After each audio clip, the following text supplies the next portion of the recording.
Depuis toujours, l'océan est une source de fascination pour l'homme. En effet, l'être humain utilise des produits naturels qui l'entourent. Il s'est donc naturellement intéressé au monde marin, puisque c'est dans la mer que l'on trouve le plus de molécules inspiratrices de médicaments. Une grande partie du monde marin est composée d'espèces qui produisent naturellement des venins, dont le but est d'immobiliser, tuer ou prédigérer leur proie.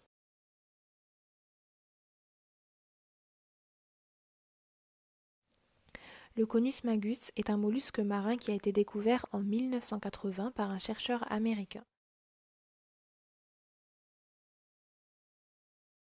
En s'intéressant à ce mollusque, il a découvert dans son venin une molécule, la ziconitide. Cette molécule est connue pour avoir une action antalgique 1000 fois plus importante que la morphine et peut ainsi apaiser les douleurs intenses chroniques et prolongées. La ziconitide est une molécule hydrophile qui est librement soluble dans l'eau. C'est un peptide de 30 acides aminés qui contient 3 liaisons disulfure. En vue de sa nature peptidique, il est rapidement dégradé par des enzymes digestives. Sa grande taille et sa nature hydrophile l'empêchent de passer la barrière hémato-encéphalique. Pour prélever le venin du Conus magus dans lequel se trouvent les conotoxines, on l'attire à l'aide d'un leurre que l'on place juste devant un tube en plastique dont l'ouverture est recouverte d'une membrane. Il va alors piquer la membrane en traversant le leurre avec sa radula, sorte de harpon propulsé à grande vitesse à partir d'un organe spécialisé, le proboscis.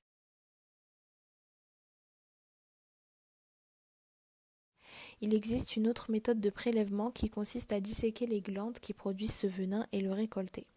Ensuite, le spectromètre de masse va être utilisé pour peser les conotoxines et donc les différencier. Puis on va établir la séquence de ces composés grâce à la spectrométrie de masse en tandem. Après ça, on casse les toxines en morceaux et on peut reproduire la séquence car leur structure chimique permet de les synthétiser facilement en laboratoire et donc on peut obtenir des quantités suffisantes. On a ici le mécanisme d'hémisynthèse. En effet, la molécule de départ est issue directement de substances naturelles et correspond quasiment dans sa structure à la molécule que l'on souhaite. L'enjeu de cette hémisynthèse est de faire acquérir à la cellule cible des propriétés qu'elle n'avait pas ou la rendre plus assimilable pour un consommateur. Une fois administré dans le corps, il est distribué dans le liquide céphalorachidien, puis dans la circulation systémique où il est dégradé en fragments peptidiques et acides aminés libres par diverses peptidases et protéases provenant de la plupart des organes.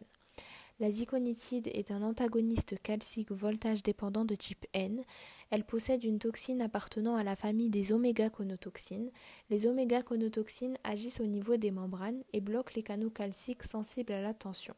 L'oméga-conotoxine agit sur les transmetteurs.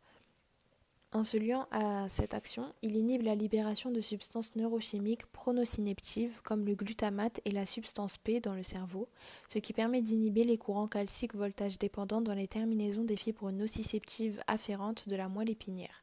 Cela entraîne une inhibition de la libération des neurotransmetteurs à ce niveau, ce qui empêche la transmission des signaux douloureux et contribue au soulagement de la douleur. Les 30 acides aminés qui constituent la ziconitide empêchent la pénétration du calcium dans les terminaisons nerveuses, ce qui empêche au message de la douleur d'être transmis au cerveau. La toxine présente dans la ziconitide ont permis la création du Prialt. Le Prialt, c'est un médicament utilisé en dernier recours car il procure de nombreux effets secondaires tels que le changement d'humeur, les hallucinations, la dépression et aussi une dépression du système nerveux central. À ce jour, aucun risque d'accoutumance ni d'addiction aux conotoxines n'a été décelé. Cependant, les chercheurs ont identifié une autre conotoxine qui, légèrement modifiée en laboratoire, ne provoque pas d'effet secondaire, la XN 2174. Elle prolonge l'action de la noradrénaline, un neurotransmetteur qui inhibe la sensation de la douleur. Elle a déjà été testée avec succès pour calmer les douleurs chroniques de personnes ayant le cancer. Au-delà de la douleur, ces substances d'origine marine pourraient également être prometteuses dans le traitement d'autres maladies.